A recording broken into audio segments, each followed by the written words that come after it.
starts at 7:10. Started at 7:10 here for a long time.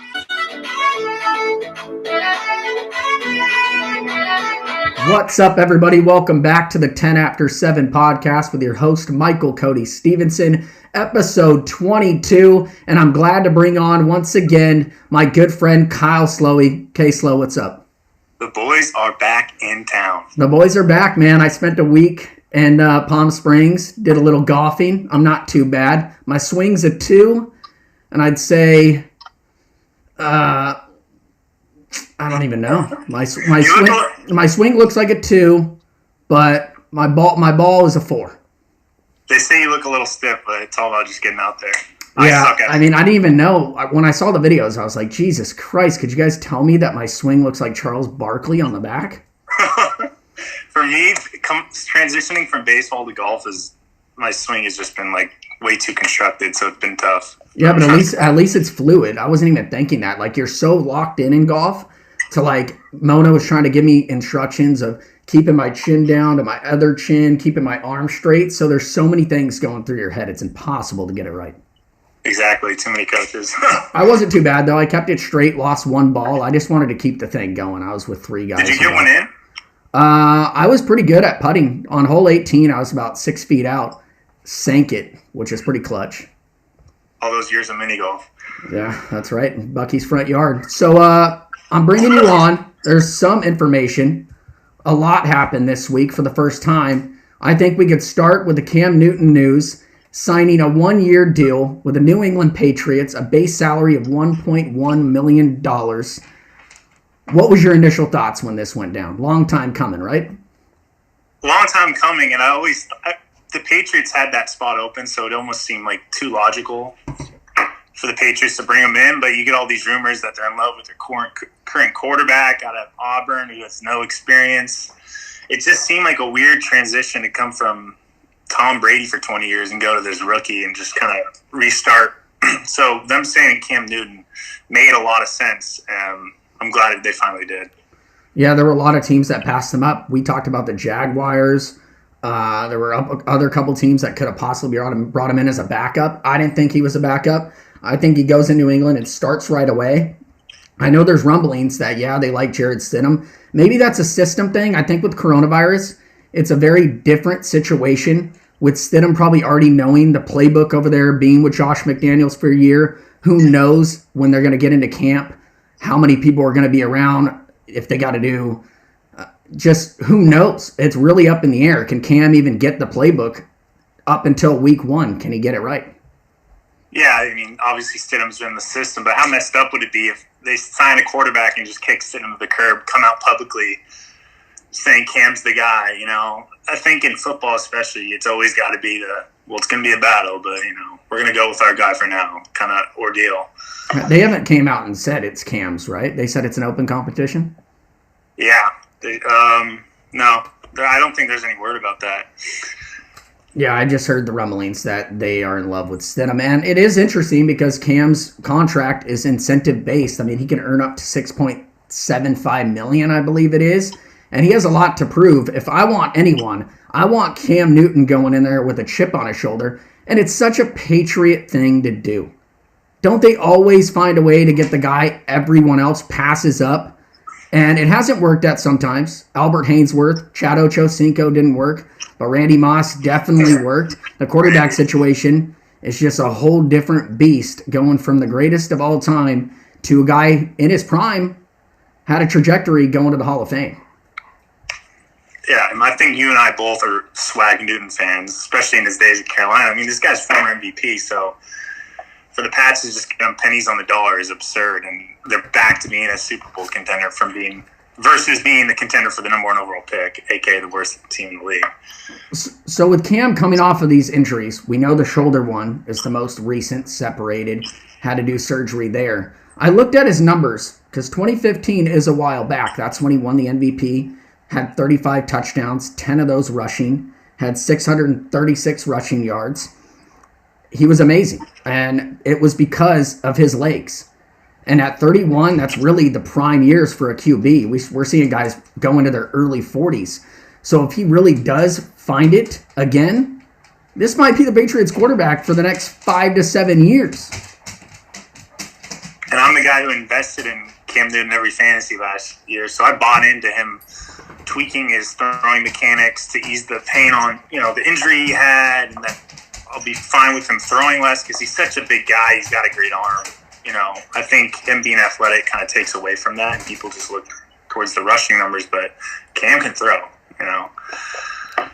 He can throw. He's always hovered around 60% completion percentage. And actually going back to 2018 when we could actually look at his film and look at his numbers and actually take something from it. He played 14 games and he actually had the highest completion percentage of his entire career at 67.9%. That's in his MVP season, he was at 59.8. That's a big jump. I mean, he was obviously making improvements. Yeah, that's always good to hear. And for a guy that high of quality to not be signed till today, you'd expect there to be some internal turmoil. You have expectations to be signed and be wanted, and to only be desired as a backup quarterback that obviously has to eat at you. But for him to just stay silent and grind, he's been putting out these workout videos that he's just all about the hustle, and he's going to get his revenge. You kind of love to see that. I'm gonna keep this shit brief. I'm at your neck. I know you love that. I do want to bring up that point because Richard Sherman immediately on Sunday when the Patriots signed him, it came out, he had a tweet. Let me pull it up for you. His tweet, word for word, was, how many former league MVPs have had to sign for the minimum? Asking for a friend. Just ridiculous. A transcendent talent and less talented QBs are getting 15 to 16 million a year. Disgusting. So I don't think Richard Sherman thought this one out because I brought up the shoulder surgery. In the past, he even had a foot injury. He hasn't played since 2018, so I think it's valid that not a lot of teams wanted to take a chance. We talked about how big his personality is. I didn't think you could bring him in as a backup. If you were going to bring him in, it was a starter. I think the Jaguars were the only other team that could have done that, and they're going in a different direction. They want a tank. They want Trevor Lawrence next year. So Richard Sherman, if you're going to call out these less talented quarterbacks, put a name on them. Who are you talking about? 16 million a year. There is guys that have gotten paid, but there are also guys that haven't been hurt. Yeah, and it's ironic for Richard Sherman to say that, but because he signed an incentive-based contract coming off his Achilles injury, and he was like a defensive player of the year. So I think it's kind of becoming more common for these elite veterans coming off injury to sign these incentive-based contracts and bet on themselves. So it's kind of weird to see Sherman say that, but I think he's just frustrated that Cam wasn't being signed. Everything, the political climate also could have been affected. I think that had a lot to do with it. With this Cam, like you said, we're big Cam Newton fans. Very likable guy, going to, in my opinion, the most hated team in the land. And I want to ask you a straight-up question. I think a lot of sports fans need to ask themselves this question. If the Buccaneers, or who would you rather see win the Super Bowl this coming season? The Tampa Bay Buccaneers with Tom Brady, or the New England Patriots with Cam Newton? What's the better story? I would love to see Cam Newton, obviously, just because of the... But we can't let those Boston idiot fans chirp some more, because that's why I hate the Patriots. Their fans are awful. They have every right to cheer, but they're not polite about it. They're rude. They throw it in your face, which I probably do the same thing. But they're spoiled brats over there, and that's why I'm pissed Cam Newton ended up there. Yeah, but I know you personally aren't the biggest Tom Brady fan. I'm not. That's why, I think that might only be a question for me. I think I already asked my brother, and he said, Tampa Bay, I hate the Patriots. And I think for me, Bruce Arians, I love him. He's the head coach over in Tampa. I want to see him get the Super Bowl. So that's what it really comes down to. And I don't like Boston fans. And for Tom Brady, he's going from this situation where he had a legendary coach surrounding him in a winning environment for 20 years. Now, when the going gets tough, he leaves. When it gets shitty, he leaves to Tampa Bay, which is arguably a better situation to be in to win a championship. I'm not really a fan of that. I'd rather see a guy like Cam, who's been doubted this entire past 6 months, come in and just fucking prove it. Yeah, I think the Cam one would be a bigger story. Belichick winning with a completely different quarterback. And as far as fit goes, Do you think they're going to build this offense completely around Cam? Do you think he's going to run as much? Or do you think he's going to be in the drop-back system, dink and dunk with Edelman that we've seen Brady the last 2 decades? Cam has a cannon. He's kind of like throws it as hard as Brett Favre. So, and it feels like the Patriots are more of a short passing game. So I don't know. It might be tough to transition into that offense. They might have to get Josh McDaniels is kind of creative. So I think they'll figure it out. The more important thing is clash of personalities of Bill Belichick being very serious and Cam Newton being a little more laid back. But I think what we've seen is Cam's pretty serious about winning. So that'll be interesting. Yeah, and on top of this, it's gotten brushed under the rug, and I'm not a conspiracy theorist, but this one I could get behind, and it's the day of the Patriots getting fined $1.1 million by the NFL and also losing a third-round draft pick for video personnel filming the Bengals sideline last year, and the same day they signed Cam Newton to kind of brush that under the rug. And I want to tell people the Patriots are still dirty sons of bitches. What's the point? You're filming two not the greatest teams in the Cleveland Browns and the Cincinnati Bengals. Not the greatest team, and really, they lost a third-round pick, which is kind of, that's kind of big. But again, Bill Belichick, there's no blood on his hands. There's really no blood on anyone's hands. The guy that was filming got fired, and the Patriots can't do any behind-the-scenes filming this year. So, it needs to be noted that once again they got caught. The only reason you do that is to cheat, because all these games are so accessible on TV and stuff. Yeah, right? It's absurd. I can't wrap my head around it. And it's only them. Time and time again, only them. Yeah, once you get... anyways. Yeah, we can move on to the NBA. Schedules are set. By the way, it's July 2nd we're recording this, and this is a huge month. And I told myself going in to every other podcast from here on out, I'm only going to be optimistic. There's reasons to be pessimistic about things. There's positive corona tests coming out of NBA camps. Most recently, DeAndre Jordan came out, said he had it. Spencer Dinwiddie, also on the Brooklyn Nets, had it. 9 players this week, 16 players last week. So it's concerning, but they have put out their schedules. The training camps belong on July 9th through the 29th, 3 scrimmages per team. So I'm ready for it. I don't know about you. I'm just keeping my head straight. This is going to happen. There's a lot of talk. What are the odds of it happening? I'm telling myself it's going to happen. I think it's going to happen. The only thing that'll prevent it from happening is like a star like Kawhi or LeBron testing positive. But I think those guys have too many, they're probably mansions in LA. They've been quarantined pretty well. So I don't know. I don't understand how some of these players are contracting it, with the hopes of an NBA season and playoffs in your future sites, and you go out and expose yourself to public and test positive for COVID. Well, you bring up Kawhi and the Clippers, not even 2 hours ago, the news broke that they shut down their facilities because someone tested positive. And that's the scary thing. That training camp on July 9th through the 29th, that's when players are going to get started to get tested daily. That's when it's going to get kind of rough. What number does the NBA look at and say, okay, way too many guys are testing positive. We got to shut it down right now. Because it's better to shut it down before the season even begins than having teams go and we're in August and the NBA shuts it down. And if they even shut it down at this point, that's the biggest blue ball in blue ball history. 100%. Absolutely. You can't explain to me a bigger blue ball than that. And we've all had blue balls. It won't be bigger than this one.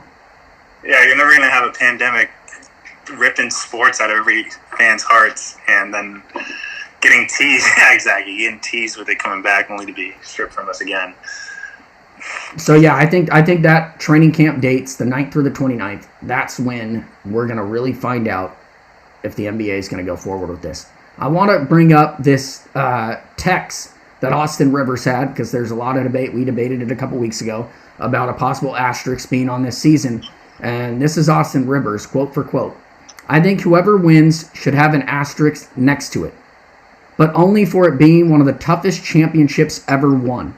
You're asking guys to take 3-4 months off then come back and find chemistry, etc. Then play during a pandemic while players are fighting for BLM. There's a lot going on right now. Crazy times and a lot of worry. And during these times, players are leaving their families to go live in a lockdown bubble. So for all these reasons and more, I think it will be one of the more tougher championships ever won. Only season ever like this. Ever. Agree or disagree? That gave me the chills. That gave me the chills. That's like a movie speech right there. Yeah. I agree. You know, all the points he's bringing up. It's tough circumstances. Obviously, coming out of game shape and flow with your team. A lot of these NBA teams go on winning streaks, similar to MLB. You know, they go on winning streaks at the end of the season, carried over to playoffs. It's kind of going to be hard to just gel back together with a few scrimmages. Even watching the Jordan documentary, you see how they bonded in the practices they showed along the season. That was like a pretty important part of the show. So yeah, I mean, it's going to be, especially with everything going on, it's going to be pretty glorious for whoever wins. I don't know if you agree. Yeah, I definitely. It's the first time. Austin Rivers, a Duke guy, didn't really like him at Duke.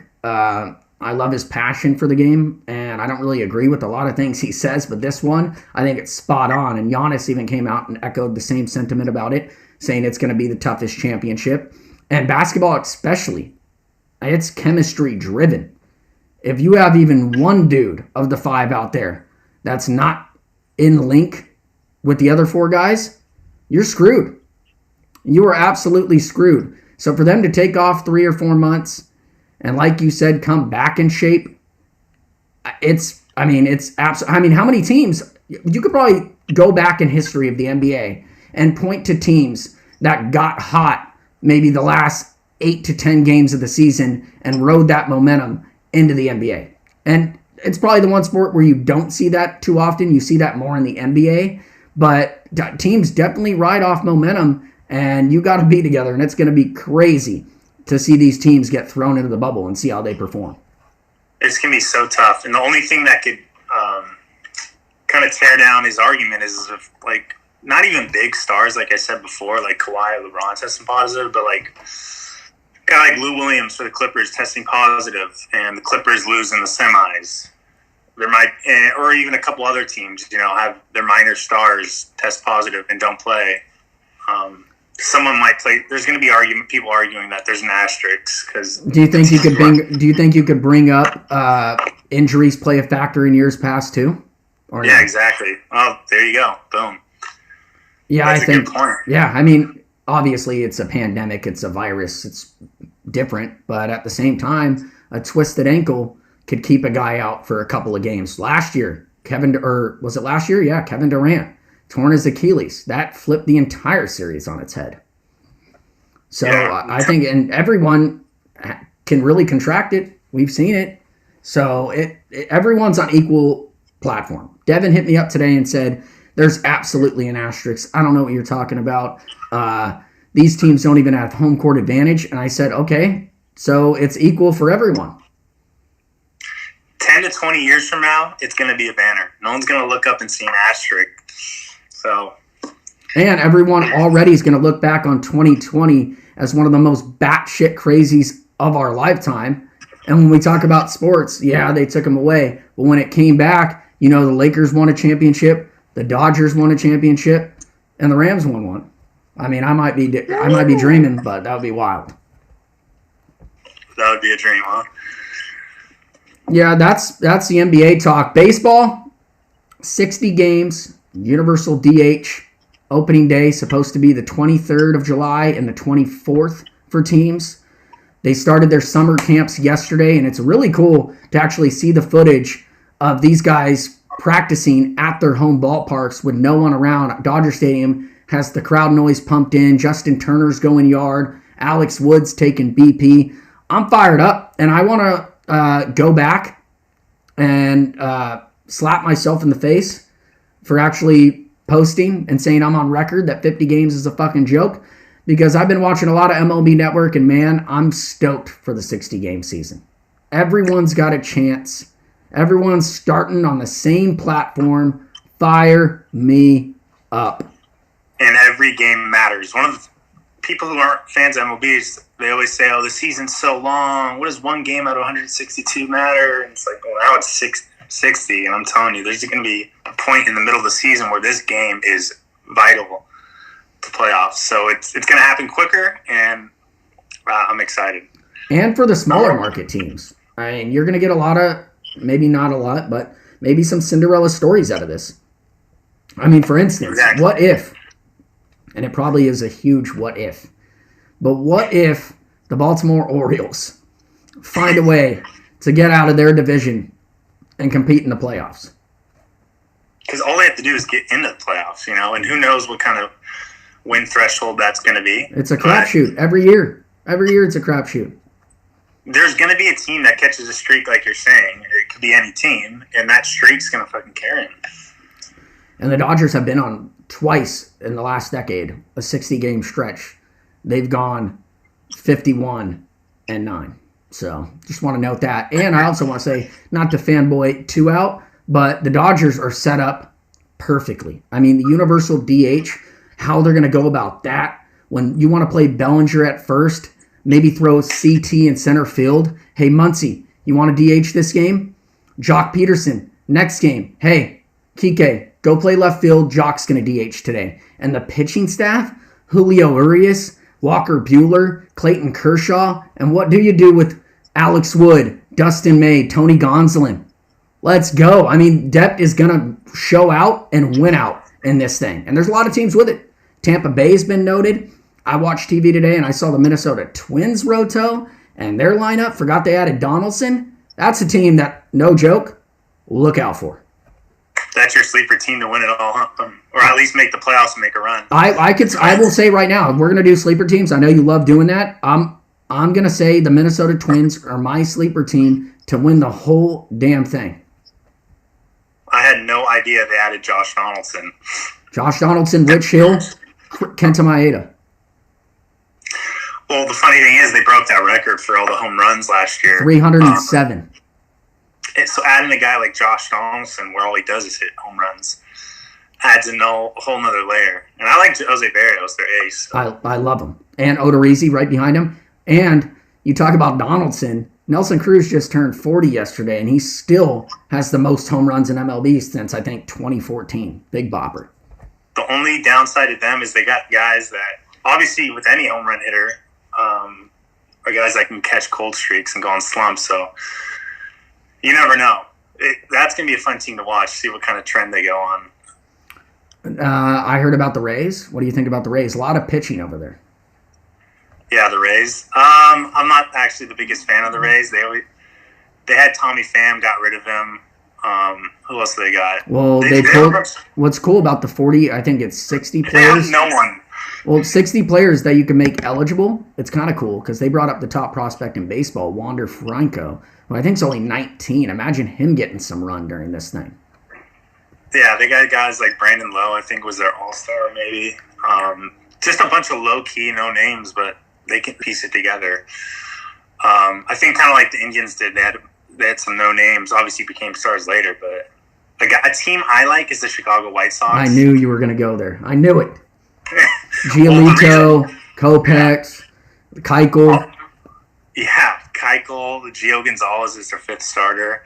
A mix of veteran and young hitters. And with those young hitters, they don't have the endurance to make it the entire 162 of the regular season. But a 60-game season, they'll be fresh.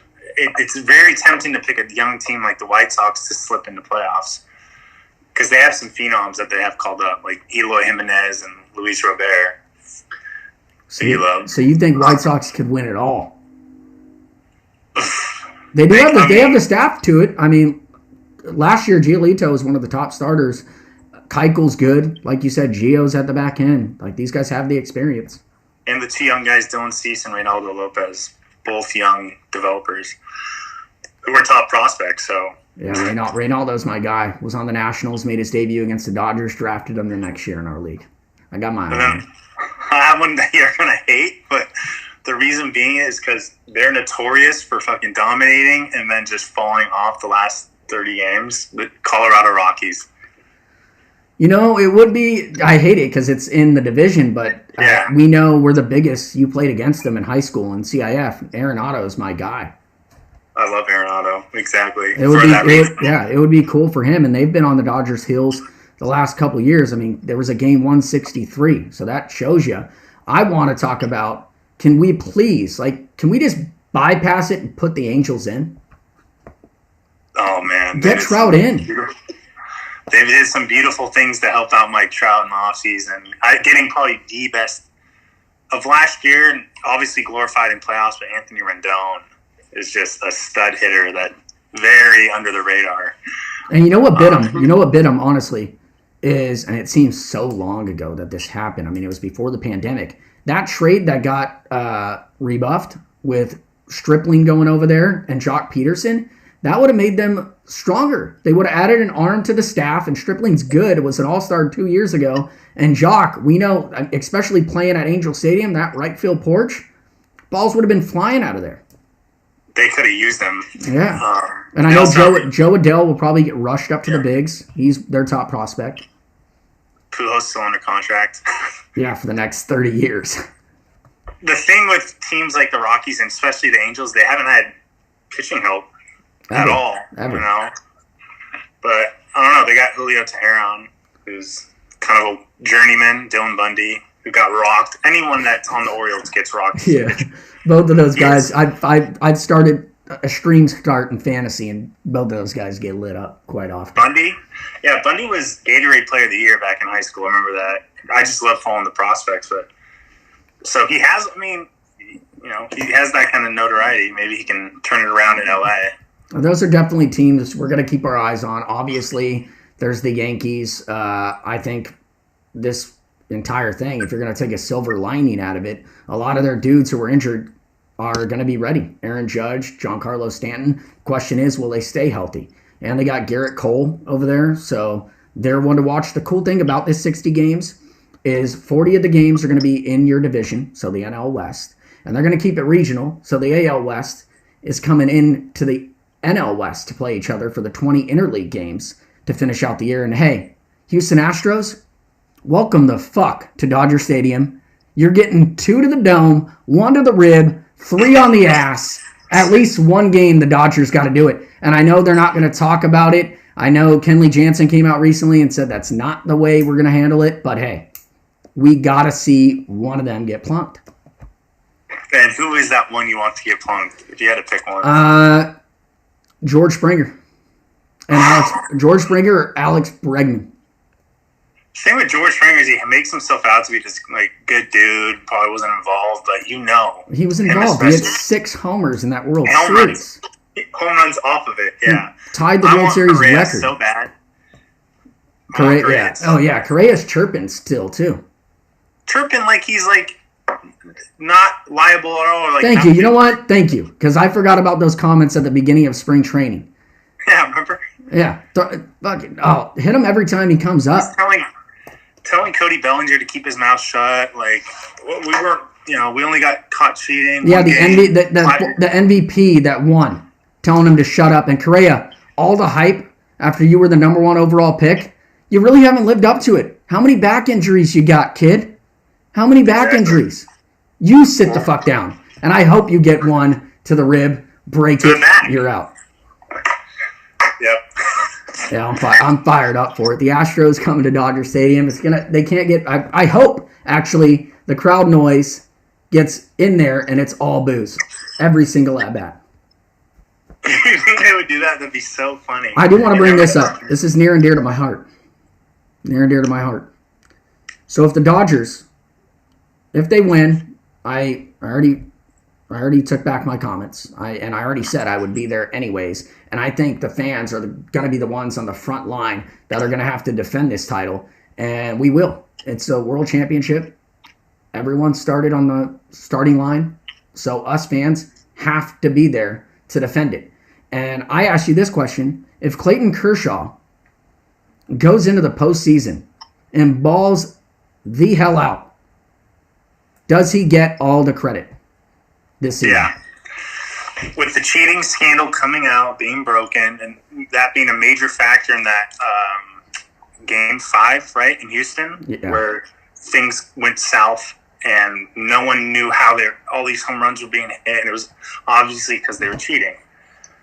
For him to have his reputation tarnished over the years based off mainly cheating from the Houston Astros, even the Boston Red Sox were involved in it, and to come back strong, especially at his age and with all the bad talk that's come about, that'd be legendary. That would be so legendary. And yeah, you bring up Game 5. Kershaw, if they're not cheating, Kershaw gets the win there. He's 2-0, and he likely is the World Series MVP. And the whole narrative has changed. So you want to talk about 30 on 30.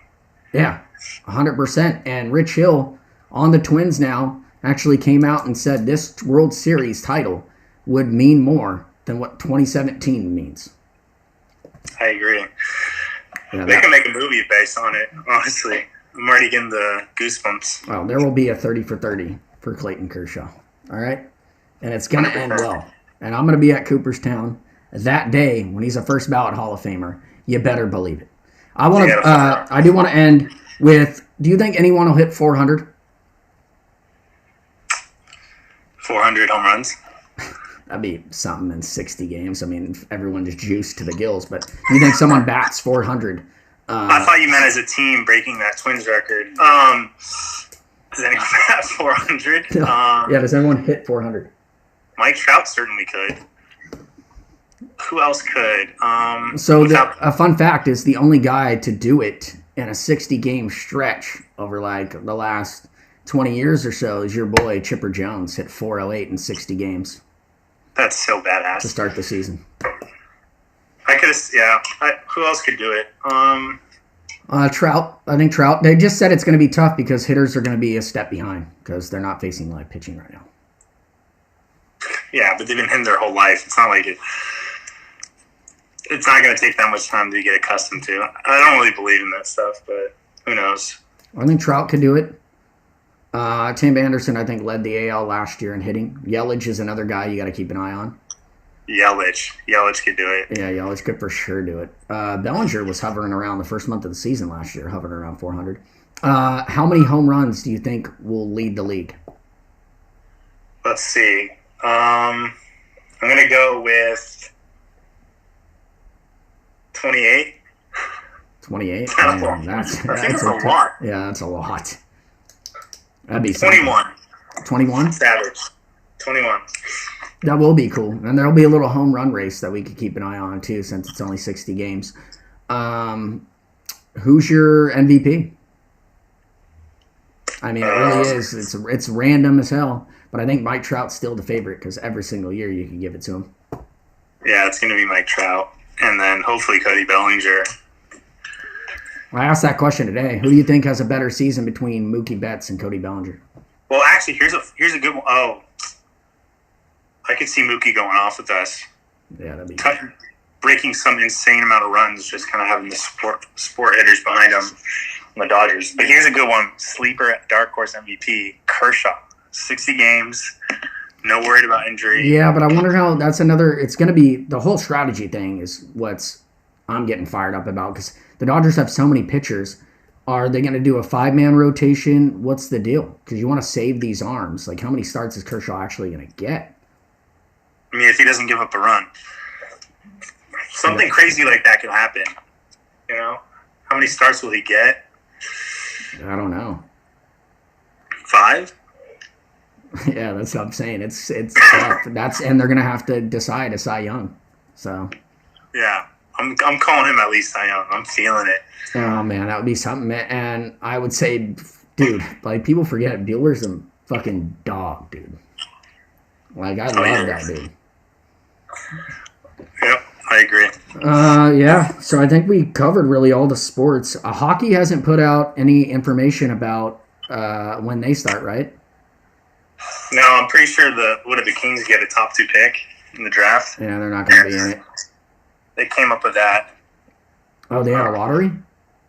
Pretty sure they had a lottery on Friday or something. I was with our good friend Luke Chernowski, and he was like, Kings got second pick. We were watching TV. Do you have any idea who the top hockey prospect is? No, but the thing is, I'm just saying, it's kind of crazy that we go from this team carrying the trophy. Yeah, it's insane. I blinked my eye, and we're like, so they were coming out with a thing where like the top, pretty much every top team except 5 make it to the playoffs, and I was like, where are the Kings? Where are the Kings? And we didn't even make the list. Yeah, them and the Ducks. At least they're sucking at the same time as the Ducks, so these Orange County kooks can't say anything about it. Yeah, we got second pick. So MLS, I think they were supposed to start next week, right? But that's kind of big news. The Dallas team, don't even know. Maybe it's Dallas United. It's not a far-fetched guess, but I think like 11 of their players tested positive. Yeah, that's going to be interesting. I haven't even heard anything of the MLS. And what's is actually breaking news right now is if you go on Nike's website to the NFL section, they've removed all of the Washington R-Skins everything. Wait, how quick are you going to be able to turn this around and come up with a new logo? That's what I was thinking. It has like if they're gonna put it in motion, it can't happen this season, right?